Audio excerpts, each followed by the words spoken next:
on, guys? Welcome back to my channel. This is Leo's Nerd Talk, and today we're going to be talking about Rise of the Planet of the Apes. So let's get into that. Hi, my name is Leo, and if you guys like talking about anything movies, TV shows, or video game related, or just anything nerdy, you came to the right place. And today we're talking about Rise of the Planet of the Apes. With Kingdom of the Planet of the Apes just right around the corner, I wanted to do a full review series of the Planet of the Apes movies. Unfortunately, because of scheduling and timing, I am not able to do the older ones, the more original ones, as of yet. So I'm going to be doing the more modern trilogy that we kind of all know and love, and is, we know, one of the best trilogies of movies ever. So in the future, I might do the rest of the movies, the older ones from back in the 80s, I believe, and then even the one from the early 2000s with Mark Wahlberg. I'm going to do that one hopefully sometime in the future. But for now, I'm going to do the more modern Planet of the Apes and do a full review series and ranking once Kingdom of the Planet of the Apes comes out. And before we get started, make sure to hit that like and subscribe button. I appreciate all your guys' support in the past couple of videos. I'd love for you guys to join this Nerd Talk family and continue us growing. And let's get on to the rest of the review. So starting off with my positives, this movie is just amazing. It is so beautifully paced. It is so beautifully directed. There are so many awesome sequences and so much emotion and travesty, and there's just so much going on in this movie that from beginning to end you are at the edge of your seat. You are so invested. You absolutely love all the different characters that are in here, especially of course our main ape Caesar and his kind of transformation from being a baby all the way to being kind of a leader of this group of apes. And there's just so much going on. You know, there's a lot of social commentary when it comes to like animal abuse, and animal neglect, and using, you know, medical test on animals, and, you know, is that the right thing to do? Is that morally correct? It delves definitely a lot into that. That is kind of a revolving theme of this entire movie. If, you know, using animals for human use, is that the right thing to do? And at the end of the day, it's not. Obviously, we know that there's so many companies out there now that are refusing to test on animals for such reasons, but this definitely delves on that. And then of course we have the more central part, kind of storyline of this kind of medicine that was used on a very smart ape, and she was pregnant with Caesar, and the genes of this kind of virus that they kind of inject her with get passed on to Caesar, and he becomes one of the smartest apes ever, and he starts getting all these cognitive abilities. He's, you know, starting to grow and starting to feel more like a human than an ape, more than an animal. You know, he starts questioning himself, like, am I a pet? What is my purpose? So many different things. And he unfortunately, because of some unfortunate events and some tragedy, him trying to protect one of his people that he loves, someone that's been taking care of him since he was a little baby, he gets sent to this kind of ape kind of camp home where they absolutely mistreat them. They don't give a shit about any of the apes here, and he finds the opportunity to connect with the rest of these apes, make them all as smart as him, and try to kind of one up all of the humans. And I believe this movie is only an hour and 45 minutes long, so it's it's so beautifully paced, excuse me, that you're never bored at any time. Like I said, you are thoroughly invested the entire time.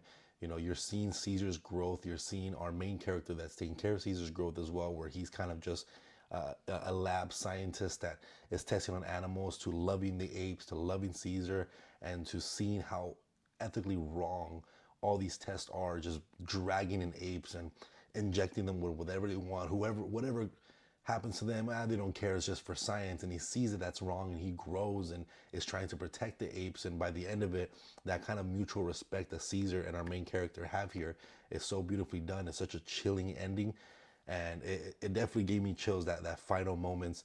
And it's one of those movies that it just goes down in history. This is one of the best movies of all time, 100%. I absolutely love this movie. I don't think I've seen this movie since it first came out in theaters back in, I don't even know, in 2013 or so, 2014. And it's just one of those movies that it definitely sticks with you. And watching it again, everything really holds up. There's a few things like CGI that aren't the best, but for the most part, story holds up. There's a lot of action sequences that hold up. When the apes are starting to take over and roaming through the city, there's so many beautiful shots. There's so many epic shots. The way the apes are thinking and being strategic is just so awesome. There's so many awesome moments that, just like I said, keeps you at the edge of your seat and you're super, super invested the entire runtime. And there's even this whole other subplot as well where you have our main character and his father has Alzheimer's, and the whole reason why he's doing these experiments is to try to find a cure for Alzheimer's. And that storyline, well, it's not the most kind of focal point. It does kind of feel like it's in the background sometimes. It is a very nice storyline to see that our main human character has kind of more in the actual bag than any of the other scientists that work at this company. It's a lot more personable to him, and when some tragedy hits with that storyline, I think that's kind of what gives him that switch and starts to think that this is all wrong. He should not be doing this. He should be on the side of Caesar. And just that storyline was also pretty sweet and kind of tragic and very sad. There's a lot of sad moments, especially like I said, with his father and his Alzheimer's, and the struggles of going through that and having to take care of someone that does have Alzheimer's. It's a very frustrating experience for people because it's hard to understand what they're going through. It's hard to make them understand, things that they remembered from way back then. So that little subplot, it is very emotional, it is very tragic and very sad. And then also piggybacking off of everything that's happening with the animal cruelty and with Caesar and him, getting stripped away from his home. There's a lot of dramatic, sad moments in this movie that just make for a gut-wrenching experience throughout the entire time, while having some awesome action, some crazy intense moments. Like, the scene that gets me every single time is the first time Caesar utters a word. It brings chills throughout my entire body. It is absolutely amazing. It's such a powerful scene. This is just an incredible movie. If you've never seen this movie, you should definitely go watch it, because like I said, it's one of the best movies of all time, and the Planet of the Apes trilogy is one of the best trilogies of all time.